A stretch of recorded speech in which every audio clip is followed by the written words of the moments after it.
There's no doubt Oregon's vaccine passport policy is controversial, but comparing it to Jim Crow laws like this Clackamas County Board resolution is doing, that's several steps too far.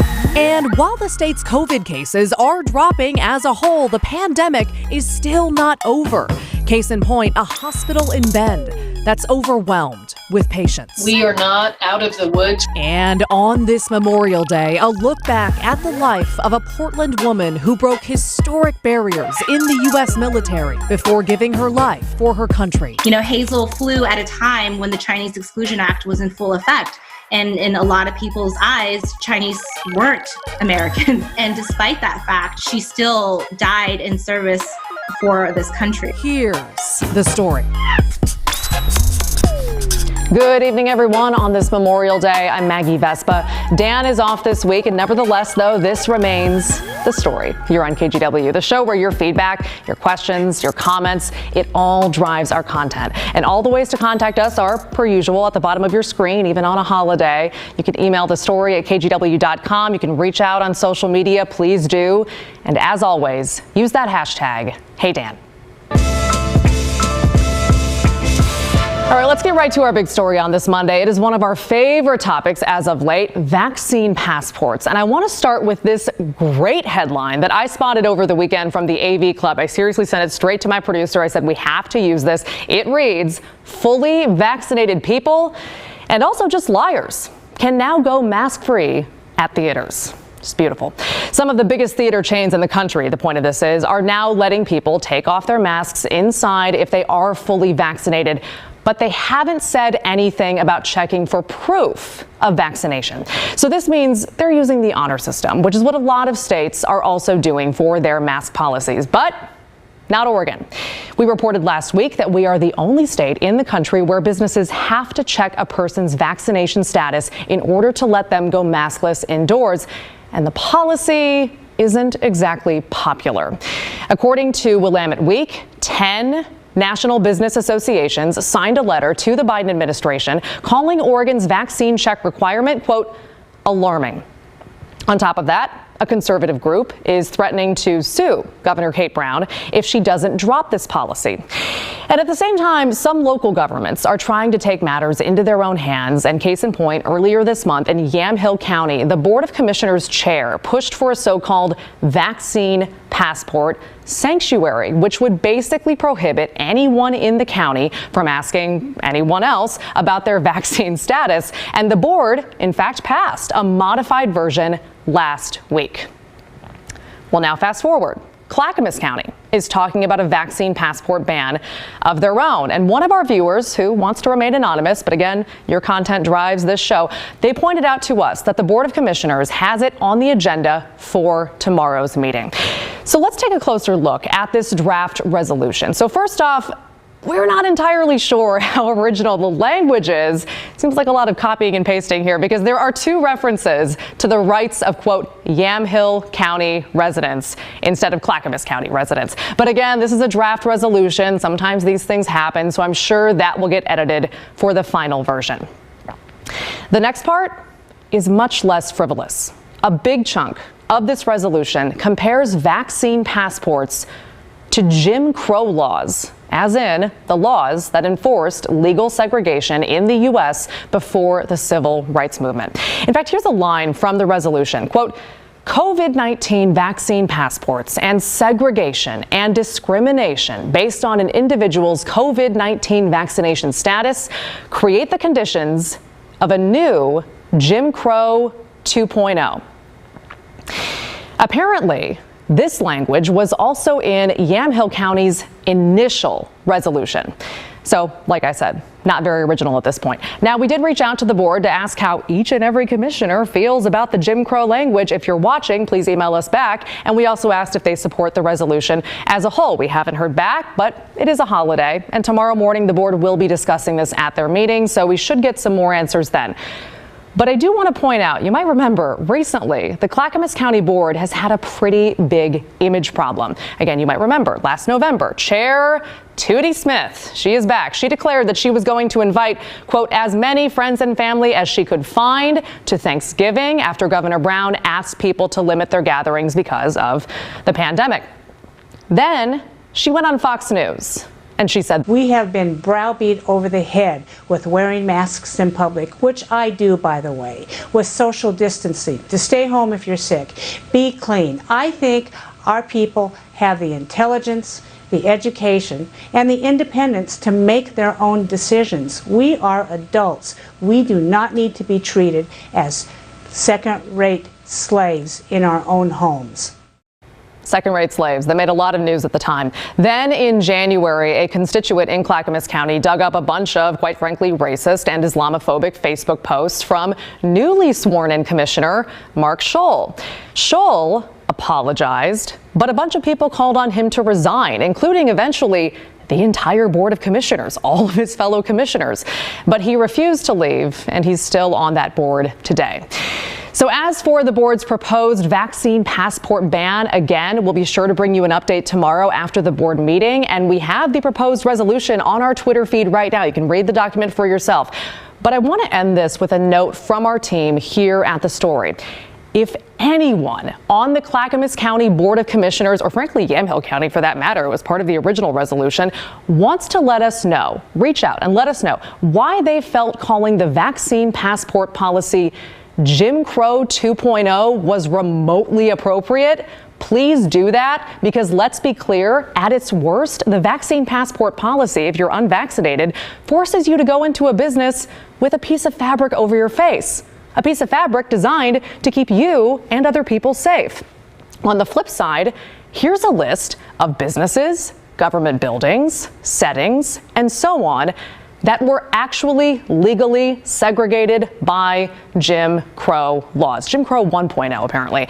Black people could not be with white people in these places in any context, in any capacity, for generations. If they broke these laws, legal punishments included incarceration. Vigilante punishments included beatings, lynchings, and death. And they weren't subjected to that because they chose to listen to Joe Rogan over Anthony Fauci. It was because of the color of their skin. It's crazy that we have to say that. So again, I ask the public servants endorsing and utilizing this incendiary rhetoric. It's on a document. You're going to have it at your meeting tomorrow. And especially in this year of racial reckoning, justify that. Justify the chosen wording in this legal official document. This was not an offhanded comment on Tucker Carlson. It was not a late night post on Facebook. Justify how in that document, someone typed this out. You felt it was right to build a logistical bridge between a choice not to get a life-saving vaccine and generations of systemic, oppressive, violent racism.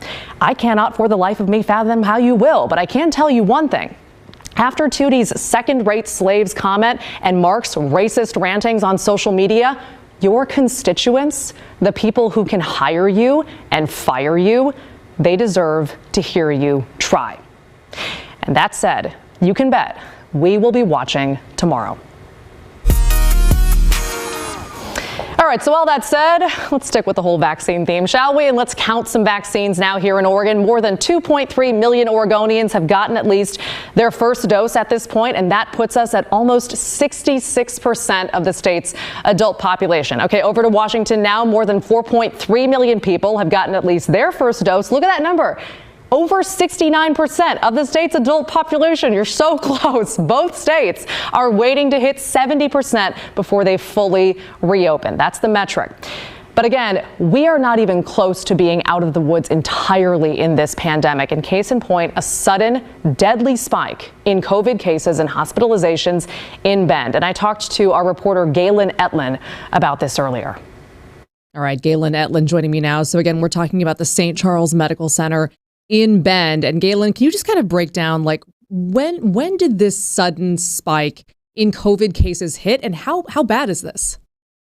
Yeah, for sure. Well, they noticed a spike in cases back in December, which they say actually went down for a little bit. But then starting at the beginning of March, that's when things really kind of got out of hand. Since March 1st, the hospital reported seeing about 500 COVID patients in the emergency room. And those cases, as you can imagine, take quite a bit of extra care, whether that's with oxygen, more attention from staff who are already spread thin right now. As of Thursday, all ICU beds were taken up, not just by COVID patients, but still enough for the hospital to change its treatment plans into this weekend. Luckily, that has turned around a little bit. Capacity is back up, but it was kind of hairy there for a little bit. Yeah, definitely. And you kind of touched on it there, but I mean, can you talk about what this has meant for the hospital? I mean, as far as how thin their resources are stretched and how much care they can render for patients who come in. I mean, this has to be a pretty dire situation. Yeah, well, ultimately, this weekend, officials there decided not to perform a lot of elective surgeries and procedures, things that people have needed but had to put off during the pandemic. And one doctor there even told a reporter last week that included some cancer patients who needed important treatment. They had to put it off in this case. Others who showed up last week for various emergencies also had to wait up to 6 hours to be treated. So you can tell from there how much the impact was when they were at that full capacity. Yeah, I mean, you hate hearing about that. Obviously. Okay, so a final point I wanted to ask you about is vaccinations. That is clearly, I assume, playing a role here. And I say vaccinations, but I think we're also talking about lack of vaccinations. Oh, definitely. I think, as you know, in almost all the new cases of COVID that we've reported on overall, most of the time health officials around Oregon have really documented that they're among people who haven't gotten the shot yet. And at St. Charles Medical Center, for instance, of those 500 or so cases that I mentioned earlier, 98% were either not vaccinated or not fully vaccinated. The chief nursing officer told me if people choose not to get the shot, then to please continue with safety measures. So distancing, masking, washing your hands, because otherwise we really can't stop these cases from continuing. She says the virus is preventable, and the ultimate way to keep the cases down as we head out of the holiday weekend, preventing another potential surge, is to just get vaccinated. Yeah, if you're vaccinated, you're protected. But again, the pandemic is not over. So, Galen, good advice, and hate to hear about the situation, but thank you so much for the info. You bet. All right, as we said earlier, it is, of course, Memorial Day, but it's also the last day of Asian American Pacific Islander Heritage Month. So now we have a story that basically encompasses both of those things. Christine Pitawanich introduces us to Hazel Ying Lee, the first Chinese American woman to fly for the U.S. military. There's just something bold and fearless about her expression, and I wanted to know more about her. My name is Julie Leung, and I am the author of The Fearless Flights of Hazel Ying Lee, about the first Chinese American woman to fly for the U.S. military. It came out in March. Hazel Ying Lee was born in 1912 in Portland. So she took her first flight when she was 19 years old, and from that second on, she was just obsessed with learning how to fly. Leung says Hazel earned her pilot's license in less than a year. This was during a time when less than 1% of pilots were women, and they wouldn't necessarily hire Chinese American pilots, especially Chinese American women pilots. But Hazel got her opportunity in 1942 when she joined the WASP program. WASP stood for Women Air Force Service Pilots. The military needed pilots because many men were fighting overseas. It was a program that hired women to fly these planes to the war front during World War II. Hazel and other women weren't considered military at the time and served as civilians, often flying planes right off the factory floor. I mean, she was an incredible woman. There are so many things, like she would write in lipstick like Chinese nicknames on her fellow pilot's tail. If you ever see photos of her, that you can see by her smile that she was just a vibrant human being. Leung hopes her book not only helps people re-examine stereotypes associated with Asian American women, but also the meaning of patriotism. You know, Hazel flew at a time when the Chinese Exclusion Act was in full effect. And in a lot of people's eyes, Chinese weren't Americans. And despite that fact, she still died in service for this country. Patriotism isn't really associated with as much as your identity as it is your ideals. No one could see her eyes, hair, or skin color when Hazel was thousands of feet above. Up here, people were just tiny specks against a vast land. And inside her cockpit, Hazel felt like a dragon chasing down the sun. She leaned into the wind, pushing her plane to go faster. She looked at the horizon and willed the world to move forward. What an inspiration. Hazel died in 1944 in Montana after a miscommunication with the control tower. Her plane collided with another while landing. Afterward, her family was denied a spot for her in the cemetery because at that time it was in the whites-only section. Her family pushed back, writing a letter to President Franklin D. Roosevelt. They succeeded, and today she and her brother Victor, who also died in service, are buried at Riverview Cemetery in Portland. Christine Pitawanich, KGW News. Memorial Day, as we know it now, didn't officially become a federal holiday until 1971, but it's got a long history before that. So how did we get here? Humans have been honoring their fallen soldiers for thousands of years, at least since the ancient Greeks and Romans, who held Remembrance Days every year. In the United States, different communities started holding their own versions of Memorial Day during the Civil War. One happened in 1865 in Charleston, South Carolina, when recently freed slaves organized a ceremony to honor fallen Union soldiers. In other cities, women came together to decorate graves. This became even more common after President Lincoln was assassinated. In 1868, the leader of a group of Northern Civil War veterans designated May 30th as Decoration Day. Northern states made this a holiday, but Southern states chose to honor fallen Confederate soldiers on a different day. After World War II, more people started calling the holiday Memorial Day.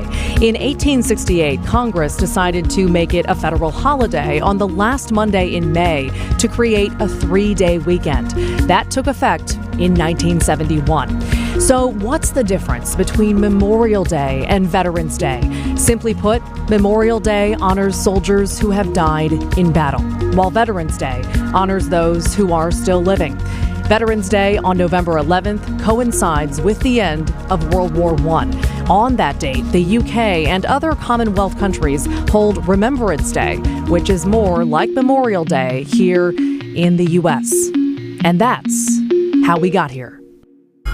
All right, since we're talking about those who serve, let's check in next with one of the efforts to help veterans who are living on the streets. There is a lot of power in shared challenge, and people in the military know that as well as anyone. And a viewer wanted us to take a look back into the KGW vault at Oregon's lost city of Vanport, when the story continues.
A lot of comments. We expected that, though. Keep them coming. We always go through your tweets and your emails during the show. They're so interesting, and our viewers are so thoughtful. We're seriously very lucky here on the story. So keep them coming again and use that hashtag #HeyDan. And by the way, I also want to remind everyone about our Hey Help campaign to give back to the community, and you're helping us with this. So this week, we're asking you to consider donating to the Boys and Girls Clubs of Portland Metro. They work to empower more than 6,400 young people each year through after-school and summer programs. And we're calling this a micro donation drive. So feel free to give any amount, no matter how small. All right, let's bring it back around now to our Memorial Day coverage. Our team was actually talking this morning, I brought this up in our meeting, about a story that we did with local veterans last year who were homeless or struggling, and this story really struck with us. It was about basically the pandemic version of the Portland Veterans Stand Down. This is the non-pandemic version that you're looking at right here. That's what it normally looks like, and it's an annual event that's usually tied to Veterans Day or 9/11. Last year, volunteers instead, they went and they found local homeless or struggling veterans, and one by one, these volunteers delivered or brought donations along with info on housing and employment resources, extra things like toiletries. And one veteran really opened up about how much he missed just being around people, especially on a day like Veterans Day. Heck, there's just not many people to be friends with here. I don't know, there's not many places for veterans to go that I know of. I called everything I could, and I couldn't find any. Because of COVID, there's no parades or no ceremonies. Yeah, that was a tough conversation. So again, that was Veterans Day 2020. It was all the more poignant given that the Portland Veterans Stand Down again normally looks like this. Hundreds of vets crowded in together in the Veterans Memorial Coliseum getting haircuts there. Obviously, we all know COVID put the kibosh on that. So given the meaning of today and how we're kind of coming back around, but COVID is still tempering some of these events and some traditions, we decided to check back in with Transition Projects and ask, what will the Veterans Stand Down look like come this fall? Do they have any idea yet? And it turns out they do. So I sat down with their executive director earlier to talk about this. What is the plan for this year? Because now we're hearing, hopefully, you guys might be reverting back to the original format. We never want to miss a stand down. That's why we worked really hard last year to develop a hybrid, non-place-based event. But this year, we are looking forward to getting back into our place, and our place is normally Vets Memorial Coliseum. And we're aiming to do that again this fall, hopefully around Veterans Day in November.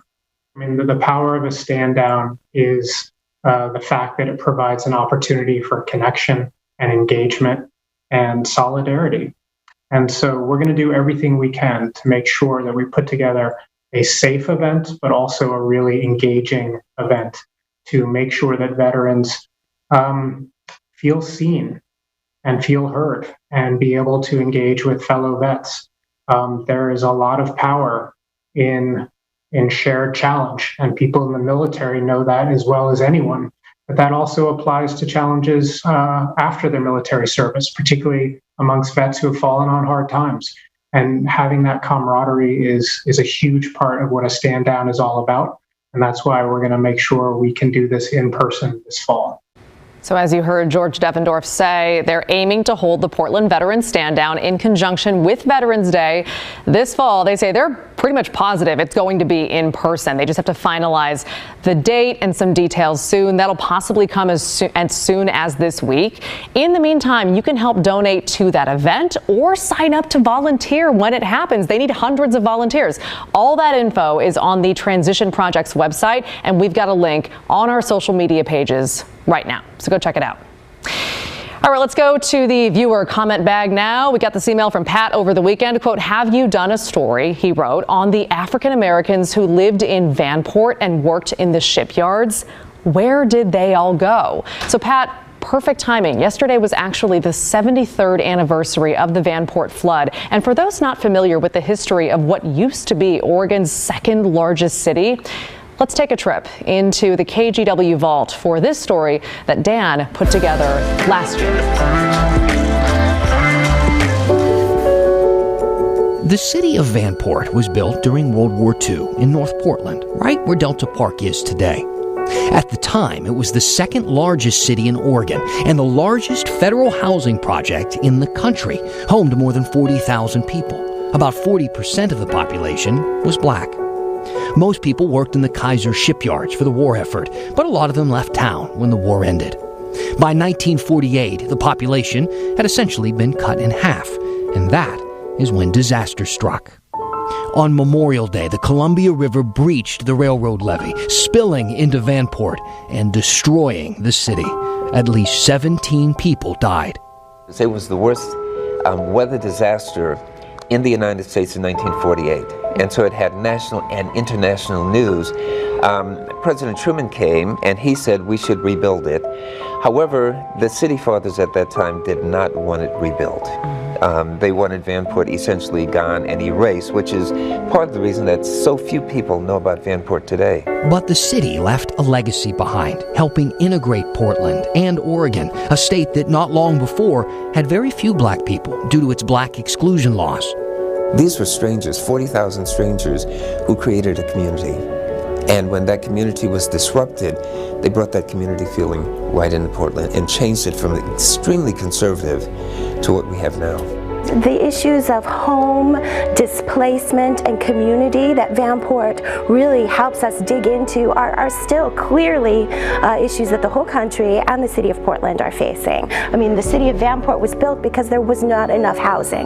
The Vanport Mosaic Festival was held every year in May, complete with a day of remembrance, to talk about the history of Vanport and what our community can continue to learn from it.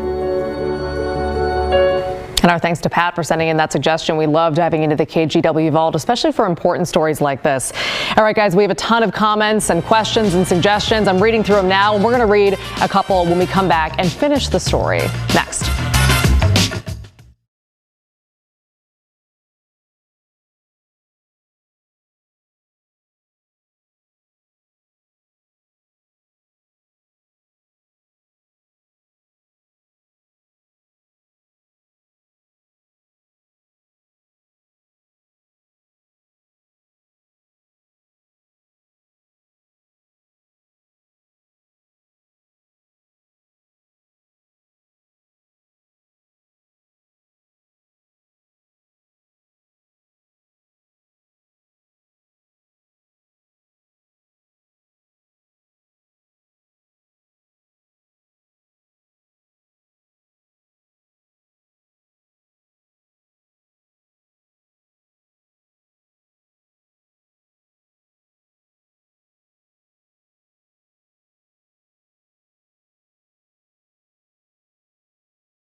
All right, everybody, we're running a little bit tight on time, so I'm going to read one comment that we got from Patty Boyd.